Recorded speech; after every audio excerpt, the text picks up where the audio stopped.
The first sign of war was the silence. It arrived on a Tuesday morning, a crisp, manicured quiet that settled over the cul-de-sac of Oakhaven Estates.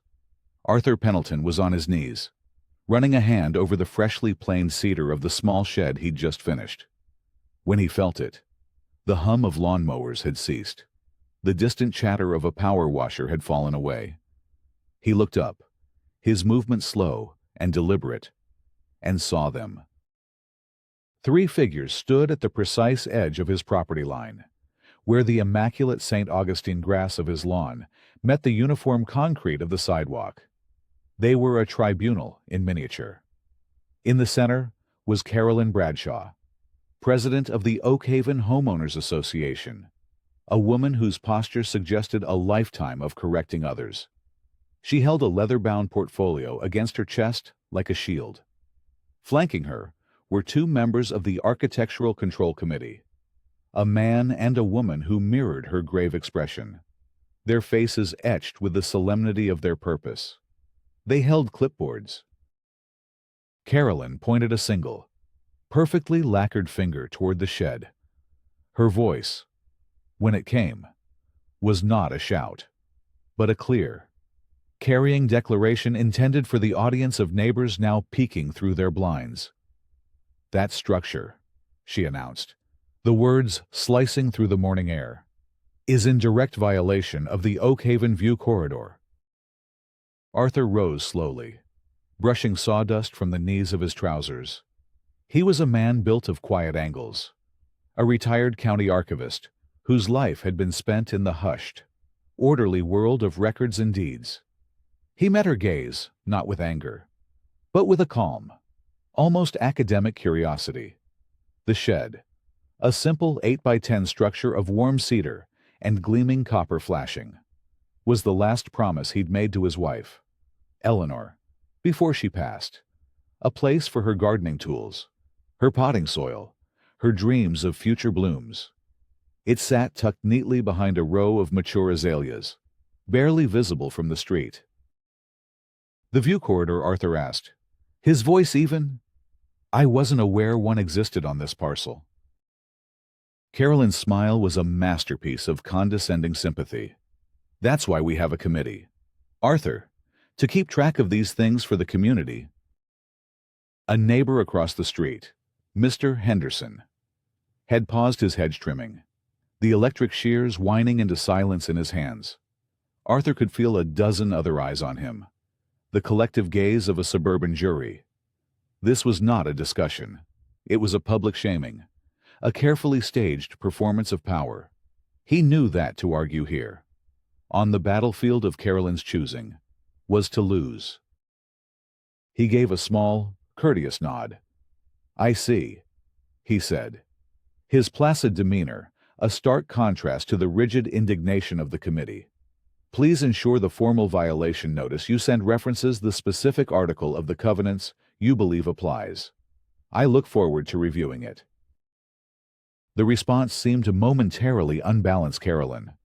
She had expected a fight, a sputtering defense, a tantrum.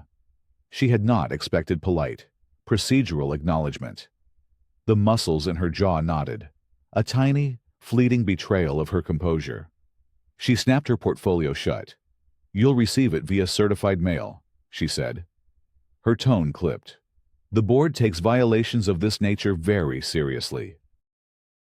With a final, sweeping glance that encompassed the offending shed and its builder, she turned on her heel. Her 2 acolytes followed, their clipboards held at the ready, and the tribunal marched down the sidewalk, the spell of silence breaking behind them as the neighborhood slowly resumed its morning hum. Arthur remained standing by the shed, a hand resting on the smooth wood. The air still tasted of confrontation, but his mind was already turning, moving away from the public humiliation and toward the quiet, ordered world he understood best, the world of documents, of evidence, of the unimpeachable truth written on paper. The war had begun not with a bang, but with a citation, and Arthur Pendleton, archivist emeritus, knew that wars of paper were won in the archives. Arthur's house was a sanctuary of quiet order. Inside, everything had its place, a testament to a life shared with Eleanor, a woman who had balanced his love for history with her passion for creating living beauty. Her architectural drafting table still stood in the sunroom, its surface clear save for a single framed photograph of her, smiling, dirt smudged on her cheek, standing proudly beside a prize-winning rosebush. The shed was meant to be an extension of that sunroom, a workshop for her art. Now, it was a memorial. He spent the rest of the day in his study, the room that had been his professional heart for 40 years. He didn't pace or fume. Instead, he pulled the thick, 3-ring binder from his shelf labeled Oakhaven HOA governing documents. He'd read the entire volume, the covenants, conditions and restrictions, CC&Rs, the bylaws, the rules and regulations before they even closed on the house. Eleanor had teased him about it.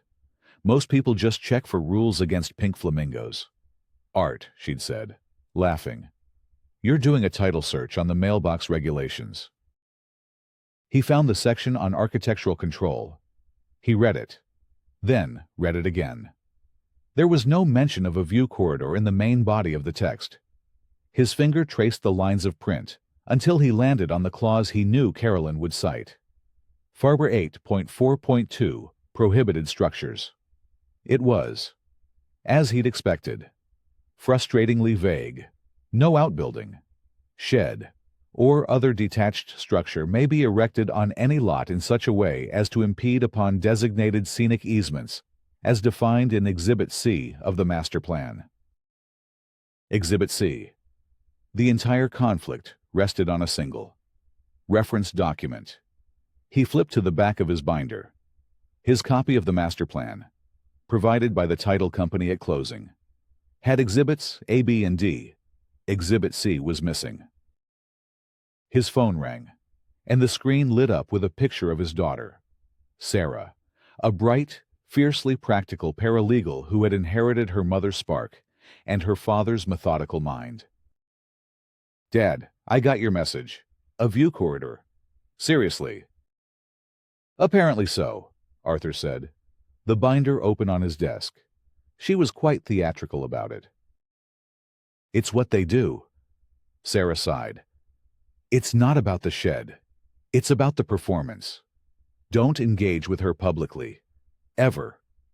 Let everything happen on paper. It's the only way to beat people like that.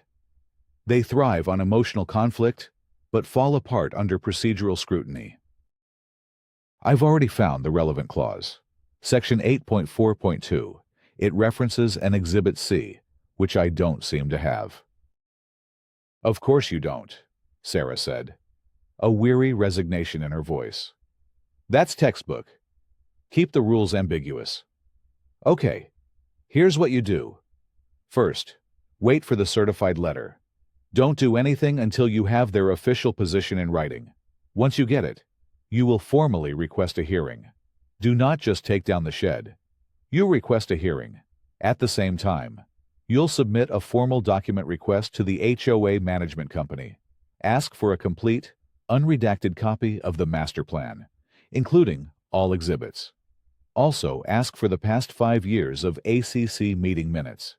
We need to see how they've handled similar cases. We're looking for precedent and selective enforcement. Arthur listened, a faint smile touching his lips.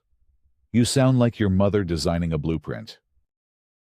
Mom built things to last. We're building a legal case to last. This isn't a fight. Dad, it's a project. And every project starts with a solid foundation. Follow the process. Build your paper trail. And please, promise me you won't go yell at her over the fence. The thought had not even occurred to me. Sarah, Arthur said honestly. He wasn't a yeller. He was a reader. A researcher. Carolyn Bradshaw had declared war, and she had chosen the terrain. She just didn't realize that Arthur had spent his entire life mastering it. The shed was for Eleanor, and he would defend the last promise he made to her. Not with anger, but with the quiet, unyielding power of the public record. The letter arrived a week later. The mail carrier, a cheerful woman named Brenda, had to knock on the door to get his signature for the certified mail. She handed him the crisp, green and white envelope with an apologetic shrug. "Looks official," she said, as if to brace him. It was. The letterhead was from the Oakhaven HOA's management company. A sterile, corporate logo at the top. The language was cold and formal. "Ori notice of violation. CCNR, FAR 8.4.2, property address, 114 Willow Creek Lane.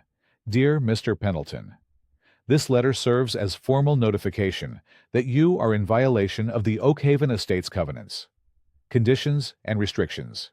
An inspection by the Architectural Control Committee on October 5th confirmed the erection of an unauthorized secondary structure shed on your property. This structure impedes the scenic easement view corridor as defined in the community's master plan, Exhibit C, and is therefore in violation of FAR 8.4.2.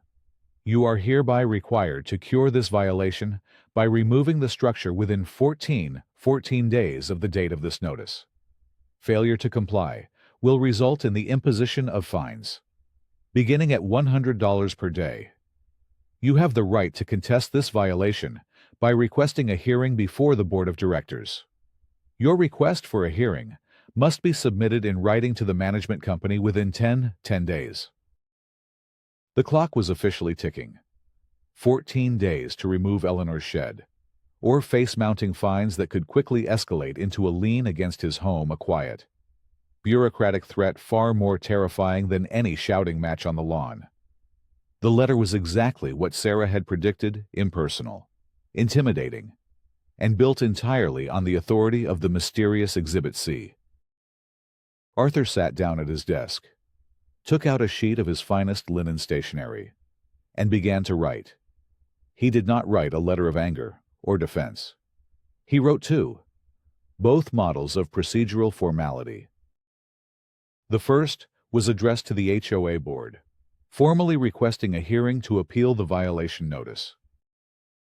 The second, addressed to the management company, was a formal request for records, citing the section of the state's property code that guaranteed homeowners access to association documents. He requested a digital copy of the complete and unredacted master plan, including all exhibits, and PDF copies of the ACC and Board of Directors meeting minutes from January 2012 to the present. He chose the 2012 starting date deliberately. It was the year the developer had officially handed over control of the HOA to the residents. Anything important regarding the original intent of the community's layout would have been formalized around that time. He placed both letters in separate envelopes, affixed the correct postage, and drove to the post office. He sent them both via certified mail, with return receipt requested. It was an archivist's instinct: create an unimpeachable record of communication. A paper trail. He was not just responding to Carolyn Bradshaw. He was building his file. The ticking clock no longer felt like a threat. It felt like a deadline for a research project. The game was afoot. The response from the management company arrived a week later. Not in the mail, but via email. A terse message from someone named Deborah informed him that his requested documents were now available for download through the HOA's online portal. Arthur logged in and found two files waiting for him. The first was the master plan. He clicked it open, his pulse quickening slightly, and scrolled to the exhibits. There it was, Exhibit C. It was a poorly scanned copy of a subdivision plat map. A thick, dashed line was hand-drawn across a cluster of lots at the end of his cul-de-sac, including his own. A scrawled note in the margin read, "Scenic easement. View corridor. No structures permitted." The line was clumsy. The handwriting, unprofessional. It looked less like a legal document and more like a doodle. There was no surveyor's seal, no county clerk's stamp, no date of record. Disappointment and suspicion mingled in his chest. This was their proof, an unrecorded, annotated map. He opened the second file, the meeting minutes. It was a single, massive PDF spanning hundreds of pages. He began to read, starting with the most recent and working his way backward. For hours, he scanned through tedious discussions of holiday decoration contests, budget approvals for pool maintenance, and disputes over lawn fertilization schedules.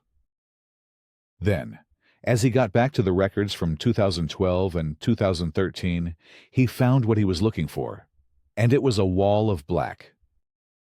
Entire paragraphs and pages were redacted, replaced with thick, dark rectangles.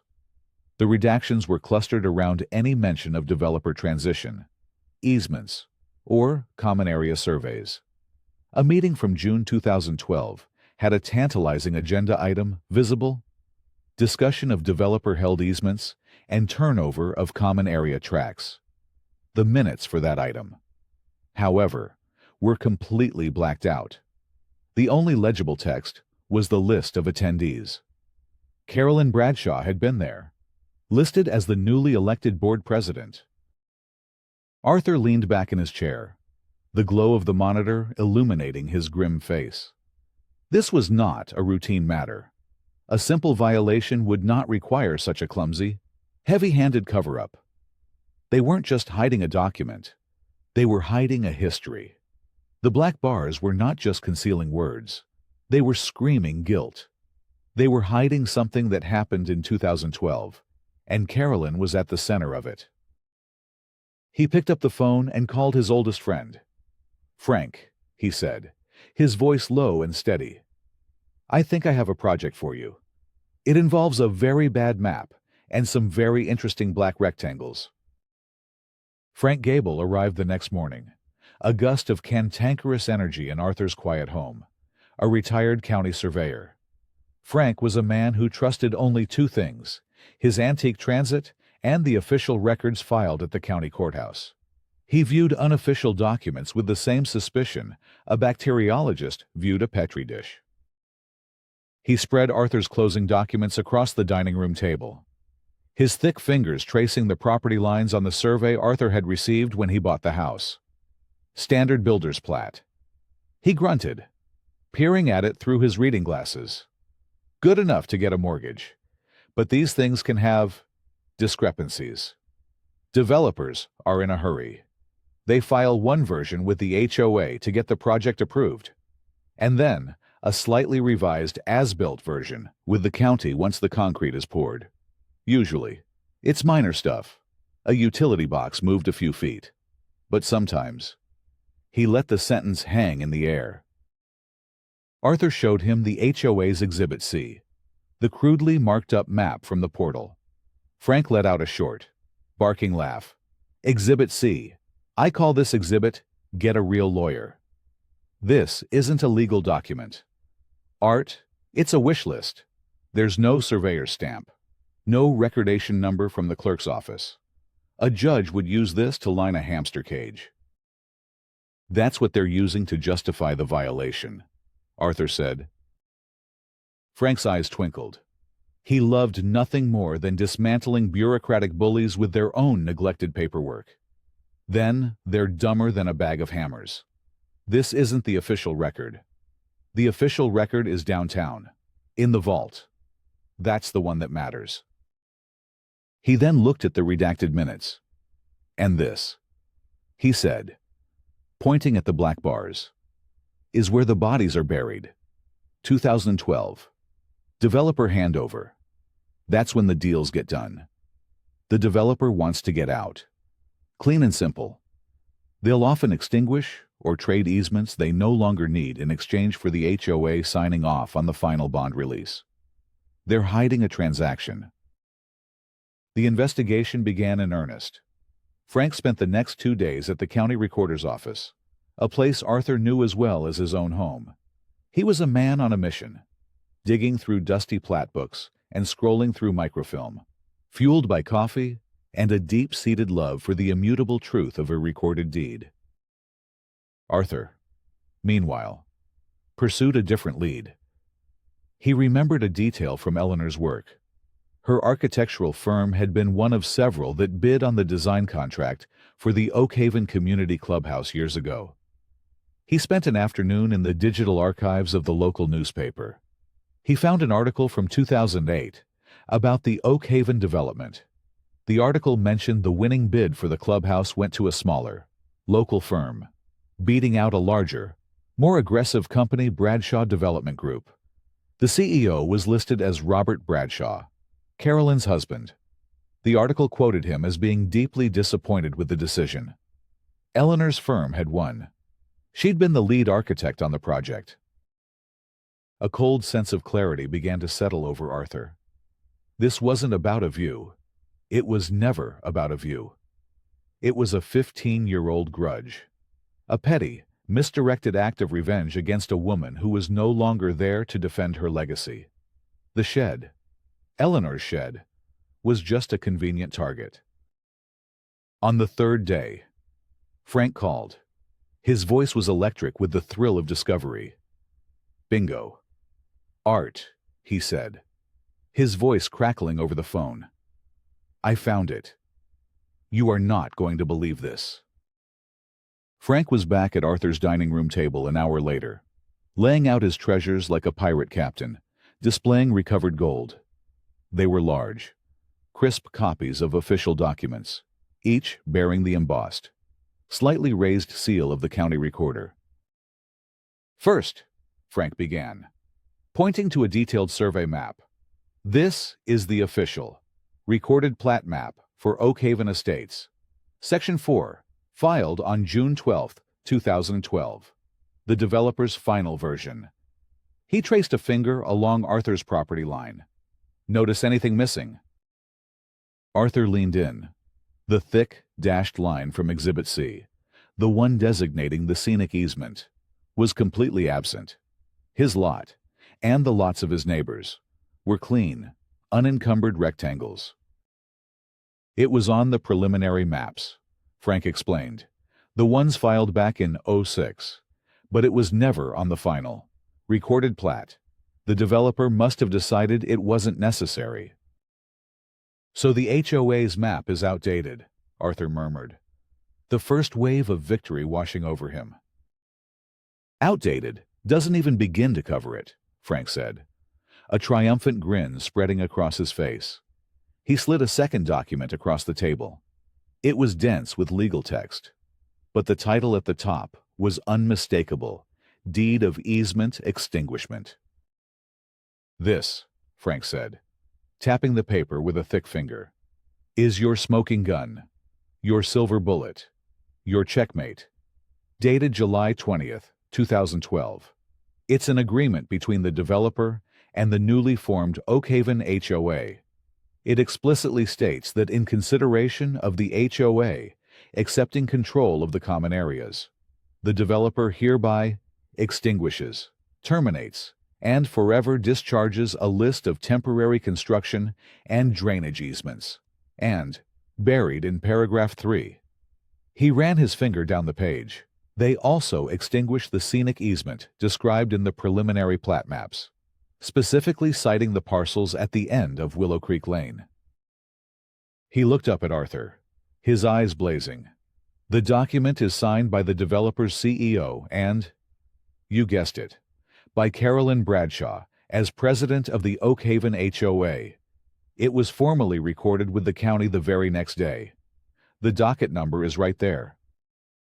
Arthur sank into a chair, the weight of the document in his hands feeling immense. It was all there. Carolyn Bradshaw had personally signed the legal instrument that dissolved the very easement she was now using to terrorize him. She hadn't forgotten. She wasn't mistaken. She was knowingly, deliberately enforcing a rule that hadn't existed for over a decade.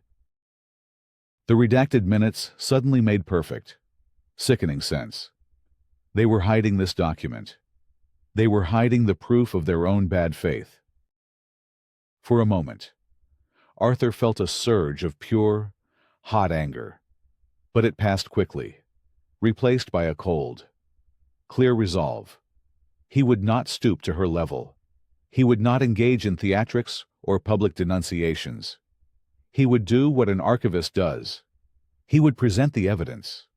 He would let the records speak for themselves. The hearing was in 9 days. The quiet hum of victory did not last long. 2 days later, a second certified letter arrived. This one was from a law firm, a name in embossed lettering at the top of the page that Arthur recognized as the HOA's legal counsel. The tone was no longer bureaucratic. It was overtly hostile. Final notice. Intent to lien. The letter stated that due to his refusal to cure the violation, the board had voted to authorize their attorneys to begin the process of placing a lien on his property for the accrued fines and anticipated legal fees. It was a blatant escalation, a move designed to intimidate and terrify him into submission before the hearing could even take place. They were trying to break him. Sarah's reaction was immediate and furious when he read it to her over the phone. That's a scare tactic, Dad, and it's legally premature. They can't lien your property without first holding the hearing and formally levying the fine. They're jumping the gun, hoping you don't know your rights. It's proof they know their case is weak. But Carolyn's retaliation wasn't limited to legal threats. That evening, his next-door neighbor, a kind, elderly woman named Mrs. Gable, knocked on his door. She was visibly distressed, clutching a crumpled tissue in her hand. "Arthur, I am so sorry," she began, her voice trembling. "I can't sign that letter for you. The one saying your shed doesn't bother anyone." Arthur had gently asked a few neighbors if they'd be willing to sign simple, factual statements for his hearing file. Mrs. Gable had been the first to agree. "What happened, Martha?" he asked gently. "Carolyn came by this afternoon," she whispered, glancing nervously over her shoulder. "She was so pleasant, at first, admiring my garden gnomes. Then she said she'd noticed they weren't on my original landscaping application from years ago, and that unauthorized decorative items carry a $50 a day fine. She said she was willing to overlook it, given our long friendship, but that she'd have a hard time justifying that to the board if I was seen to be siding with non-compliant residents on other issues." The cruelty of it took Arthur's breath away, threatening an old woman over garden gnomes. This was Carolyn's power not in the rules themselves, but in the fear she could create by selectively and maliciously enforcing them. "You don't have to do anything, Martha," Arthur said, his voice soft but firm. "You did nothing wrong. This is my fight, not yours." After she left, Arthur stood in his study for a long time. The lawyer's letter felt impersonal, but the attack on Mrs. Gable was a violation of the unspoken code of neighborliness that held communities together. Carolyn wasn't just misusing the HOA's power. She was poisoning the well of the community itself. His resolve hardened into something unbreakable. The hearing was no longer just about defending a shed or his wife's memory. It was about defending his quiet corner of the world from a petty tyrant who ruled by fear. He sat down at his computer and began to prepare his presentation for the hearing. Every slide, every document, every word would be chosen with the precision of a surgeon. He would not be emotional. He would be factual. He would be irrefutable. And he would be ready. Just then, his email pinged. It was an anonymous message from a Proton Mail address. The subject line was simply June 2012. Attached was a single PDF file. He opened it. It was a clean, unredacted copy of the missing meeting minutes. His eyes scanned the page until he found it. The smoking gun had found its bullet. President Bradshaw confirmed receipt of the executed deed of easement extinguishment from the developer's attorney. She noted for the record that the scenic easements over lots 110, 118 are now officially void, and no future building restrictions related to them can be enforced by the association. She knew. It was in the minutes, in black and white. The Oak Haven Community Clubhouse was packed, the air thick with anticipation and the scent of stale coffee. Residents filled the rows of folding chairs, murmuring amongst themselves, drawn by the promise of drama. This wasn't a typical, poorly attended board meeting. This was a spectacle. At the front of the room, the 5-member board of directors sat at a long folding table. Carolyn Bradshaw presided from the center, her posture impeccable, her expression a mask of impartial authority. To her right sat Margaret Welling, the elderly board treasurer, a woman known for her meticulous attention to fiscal responsibility and her prize-winning rose garden. Arthur sat in the front row, a slim laptop bag at his feet. Sarah had offered to come, but he had declined. This was something he had to do himself. He felt a tremor of stage fright, the unease of a man who preferred the silent company of archives to the scrutiny of a crowd. He took a deep breath and thought of Eleanor, of the quiet strength with which she had presented her own architectural plans to skeptical city councils. He could do this. The next item on the agenda, Carolyn announced, her voice amplified by a small microphone, is the appeal of the violation notice issued to Mr. Arthur Pendleton of 114 Willow Creek Lane. Mr. Pendleton, you have requested a hearing. As per our rules of order, you have 5 minutes to present your case. The floor is yours. A digital timer was projected on the screen behind her, its green numbers reading 5:00. Arthur walked to the small lectern facing the board. His steps measured. He connected his laptop to the projector, and the screen flickered to life. His opening slide was simple: his name, his address, and the date.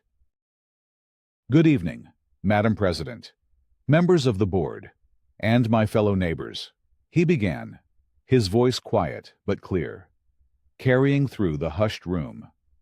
My name is Arthur Pendleton. I am here to appeal the notice of violation I received regarding a shed on my property. He clicked to the next slide. It was a high-resolution scan of the violation notice. The notice cites a violation of CC&R Section 8.4.2, specifically an impediment to a scenic easement, as defined in Exhibit C of the master plan. 4:30 on the clock. To better understand the board's position, I submitted a formal records request. I received a copy of the master plan, including Exhibit C. He clicked again. The HOA's crude, hand-drawn map appeared on the screen. A few murmurs rippled through the audience. As you can see, this document bears no surveyor's seal, no date, and no county recordation stamp. It has no legal standing as a plat map. Carolyn shifted in her seat, her smile tightening. Mr. Pendleton, are you a licensed surveyor? The committee relies on the official documents provided to the HOA.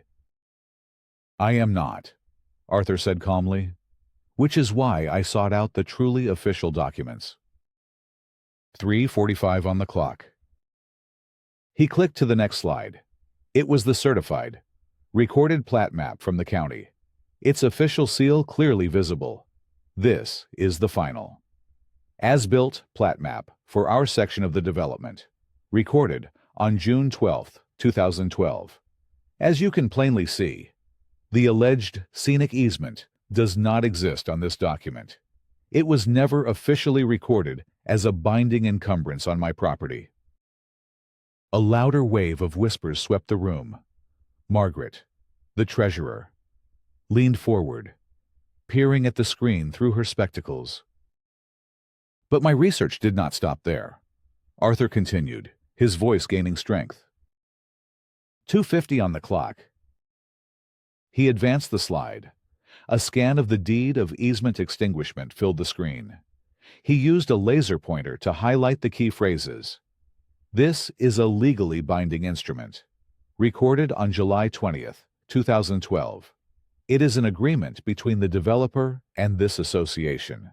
It explicitly and permanently extinguishes the scenic easement over my property and several others." He paused, letting the weight of the words settle. And, as you can see at the bottom of the page, he moved the red dot of the laser pointer. It was executed on behalf of the Oakhaven HOA by its president at the time, Mrs. Carolyn Bradshaw. The room erupted, gasps, angry muttering. Carolyn's face had gone pale, her knuckles white where she gripped the edge of the table. She banged her gavel. "Order, order, Mr. Pendleton. Your time is running out." 1:30 on the clock. "I have one final document," Arthur said, his voice cutting through the noise. "I also requested the minutes from the board meetings of that period. I was provided with a heavily redacted version. However, an unredacted copy has since come into my possession." Before he put it on the screen, he thought of Frank's last piece of research. In confirming the property lines, Frank had discovered that the official survey showed Margaret Welling's magnificent rose garden, her pride and joy, was technically encroaching by 18 inches onto a sliver of HOA common area. He had the survey map on his laptop. He could show it now. He could expose her, prove that Carolyn's selective enforcement overlooked her friends. It would be a killing blow. But it would also humiliate an innocent woman who was, by all accounts, a diligent and fair treasurer. He thought of Eleanor, of her fundamental decency. He made his choice. He clicked to the final slide. It was the clean, unredacted text from the June 2012 meeting. He read it aloud, his voice ringing with the clear, undeniable force of the written record. President Bradshaw confirmed receipt of the executed deed of easement extinguishment. She noted for the record that the scenic easements are now officially void, and no future building restrictions related to them can be enforced by the association. He looked directly at Carolyn for a fleeting second, as he mentioned the time frame of her husband's lost contract and Eleanor's victory. He saw a flicker of something in her eyes, not just anger, but a deep, old pain. The grudge was real. "Madam President," Arthur concluded, as the timer on the screen showed 0:10, "you did not forget. You did not make a mistake. You knowingly and deliberately enforced a rule you knew, for a fact, to be defunct for over a decade. This was not about a view corridor. This was an abuse of power. My 5 minutes are up." He turned off the laser pointer, walked back to his seat, and sat down. The room was utterly silent. The only sound was the faint, electronic beep of the timer hitting 0. The silence held for a long, pregnant moment before the room exploded into a chaotic chorus of shouts and accusations.